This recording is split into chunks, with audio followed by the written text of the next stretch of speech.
Hello everybody, here is an unboxing of all of the new Eldar models, the Dark Reapers, the Guardians, the Maughan Ra and the Warlocks. I'm then going to go away and build all of them and paint all of them and show you how they go from unboxing all the way to fully painted. Start with the unboxing, have a quick look at how the mold lines are, how they are to assemble, if there's any weirdness with them, but then go and look at the finished product. Let's start with Maughan Ra. That's a 40mm base in case anybody was wondering. Is that it?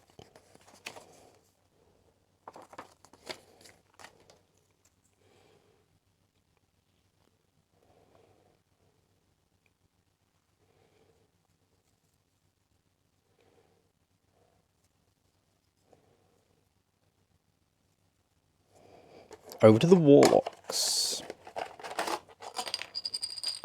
So how about that? Warlocks have gone up to 32mm bases. Interesting. Yep, 32mm. Ugh, time to go rebase all my Warlocks. Damn.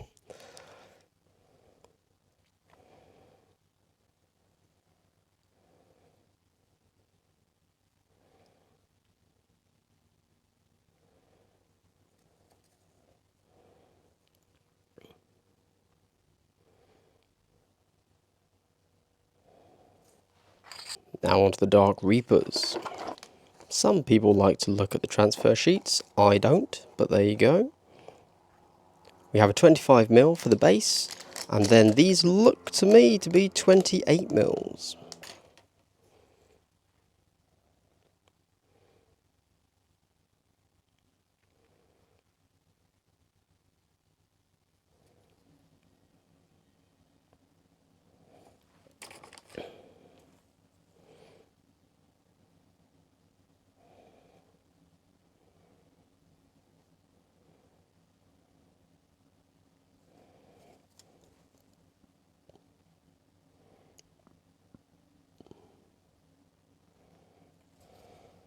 And then onto the Guardians, who can be built as both Guardian Defenders and Storm Guardians. Oh god, no, don't say it's true. We have another sheet. We also have a helmet that came off in the box. We have a 40mm base, which is going to be for the weapon platform.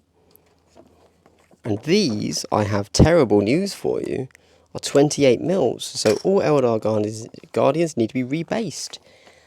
Have fun with that, I guess. Great. Guardian Defenders, Storm Guardians. Oh, now this is interesting. It looks like Storm Guardians are going to have some sort of new thing. Very cool. You don't really need to see all the build instructions, do you?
Okay, let's start building.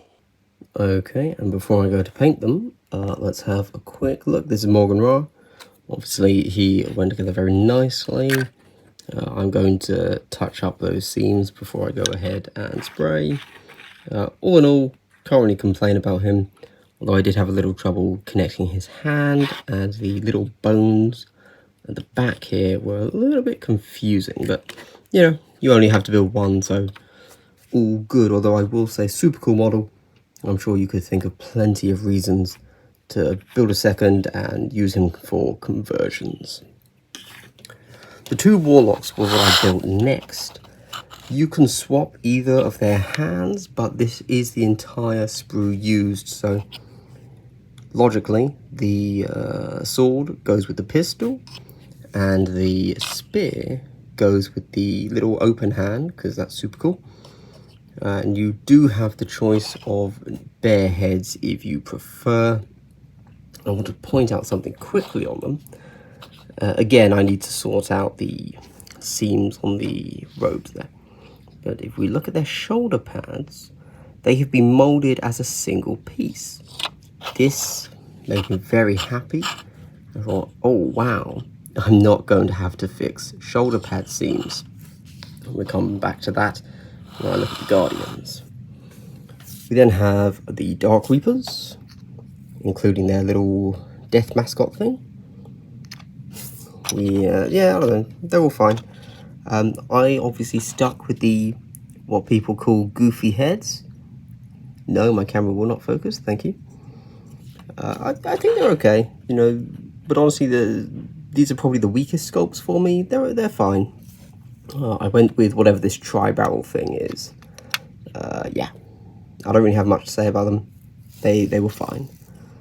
Although do notice shoulder pads now. If my camera focuses, shoulder pads, there is a seam there which needs to be fixed because otherwise it looks kind of crap. All in all, cool. And then we get over to our Guardian sprue. Now, actually, I thought these were really nice sculpts. All of them go together really easily. And there's plenty left on the sprue, which I will show you in a moment. I decided to go with a few, basically all of the half mask heads. There's only 2 of them on the sprue. And then I went with the one naked sprue because I thought let's zoom in. Oh, that's grainy. Because I thought the hair looked cool on that one. No, I did put it on a male body, which is, you know, it is what it is. There are, as others have noted, 4 female bodies, 6 male bodies. Cool, sounds good. And then you have, this is a much improved design over the last one. And also if we look in there, there's a base. So the last one of these was super wobbly and did not necessarily stay up. All of these pretty cool, actually, nice sculpts. If you like the aesthetic, these are really good. And you do get some super dynamic ones as well. There's kind of 2 running ones, but they are different poses. They're not the same running pose. All in all, really nice kit. And this is what's left on the sprue of the Guardians, because of course the Guardian sprue can be both Guardians or Storm Guardians. You've got a whole load of heads, all the bare heads as well. All that good stuff. Nice. You've got... Now, I am lazy, so I didn't put these little accessories on because I don't want to. Yep, I can't be bothered because I don't think they really add much to the finished model. Because I'm not going to paint them. So, yeah. And then you have the other guns, which are nice. And then you have the final sprue, again, which has the special weapons, additional... There are so many weapons left on this, you just don't get enough bodies, which is a real shame. I'm sure some 3D printers out there will figure out how to change that ratio pretty well. Cool. Alright. Time to go spray and paint everything. Good lord, see you in a moment with a fully painted, all new Eldar thingamabobs. Okay, now as you can see over here, I did not manage to finish every single model. I just don't have time, despite me doing very quick, simple schemes. I'm a slow boy. These are a bunch of RTLW models. We've got a Ranger, 2 Striking Scorpions, Farseer, and another Farseer type model. Over here, we have direct comparisons. Over here, we have direct comparisons. We have an Aspect Warrior. We have the new Autarch, and we have Maughan Ra. I want to try and give you guys as much of a size comparison as possible between all of these different things. So let's start very simply. Down here, will my phone focus? Yeah, kind of. So here on the left, we have the 2 Guardians next to each other. New and old. Let's see if we can actually give it a background so it's nice, and there we go. So the fact that these guys are on a 28 means that they just look significantly bigger, but they actually aren't. I'm surprised by how similar these two sculpts are. Yes, they are slightly larger, obviously, but it's not crazy different. And if I were to just rebase this model, then it would look very similar, I believe. We then go over to here, and honestly, I attempted to pick as similar poses as possible. As you can tell, my color scheme is not orthodox, with all the different aspects using different color schemes. You know, very much the same thing. This model, this old one, is pretty terrible. These ones are significantly better, there's no doubt about that. But they are essentially the same style, there's not a huge difference. Yeah, the new one's much better. But, you know, stylistically, they're the same. These ones are bad. I would never put together a fine cast model again if I don't have to. These ones, yeah, there you go. As you can tell, size comparison, these guys are much thicker. These guys are slimmer. But actually the height, very, very similar, which is weird. Okay. Those are the direct, sorry, no, we have more direct comparisons. We have the Warlocks, don't we? So, we've got the Warlocks, and we have, what have we got here? Let's get them central. So we have this old Farseer, the fine cast Farseer, a new Spirit Seer, and this, the two Warlocks. Pretty much speaks for itself. Obviously, you have this weird thing where they're all on tactical rocks, as you can see here and here. But so is this guy. In fact, this guy's on a huge tactical rock, and he's a smidge smaller than the others. So let's get rid of him because he's horrible and not painted. This is a Spirit Seer next to the other two, and very similar, but yes, these two Warlocks are ever so slightly taller, but honestly, not really noticeable. If I were to put him on a 32, I think you'd hardly notice it. Let's move them out of the way. Now we have the Autarch, because that's the closest model I've got, next to Maughan Ra. Now obviously the Autarch, this is really just so you guys can see what's up. We'll put in a Banshee. There we go. Just so we're getting some size comparisons, we can see what's up. He is big. That 40mm base does do big things for him. Alright, let's move these out so we can see a little bit more what he might look like next to a normal size model. These two guys go in there. Lovely jubbly. There you go. I don't really know why I'm doing so many size comparison videos. It seems to be a thing for me though. Right, so Maughan Ra, cool as I might think he looks, I suppose I should show him to you fully, shouldn't I? There you go. He's a cool model. He's the Grim Reaper. What more can I say? There's no need to do size comparisons with him. So, we've got these two, and we've got, let's get a Warlock in there. Which one's cooler? I like the guy with the fingers. Yeah, there we go. These are the three, no, sorry, hold on. Right, we'll move these to the side. Warlock. Let's see how he stacks up next to the RTW Warlocks. Cool. So again, obviously this one is on a 25. This guy's on a 32. That is a big part of the difference.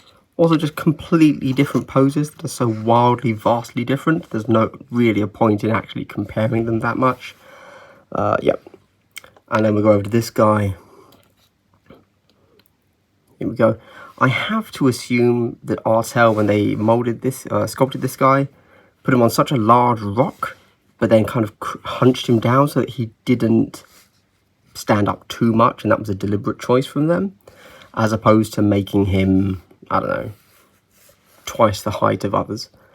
I have more of these RTLW Farseer Warlock dudes, but this is the only one I've fully painted, just so you can see what they look like when they're nice. But there you go, that's the nice size comparison there.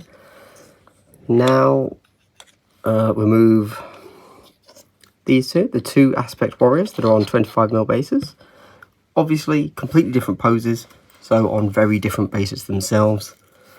And let's throw in the RTLW Scorpions. Again, different bases. I am intending now, I think it seems pretty clear to me that GW wants all the Eldar to be on 28s. So I bought some base extenders and I intend to upgrade all of my Eldar to 28s. Guardians, Dire Avengers, Scorpions, Warlocks, everything will be 28s unless it's meant to be a 32. And then we'll chuck the Ranger on the end there as well, because although we now have new GW Rangers, I thought it'd be cool to show you an older Ranger who looks tiny next to these two over here, but then looks totally acceptable and a little bit tall when next to the... Oh, I can't even remember what his name is. This aspect warrior here, Dark Reaper, that's it.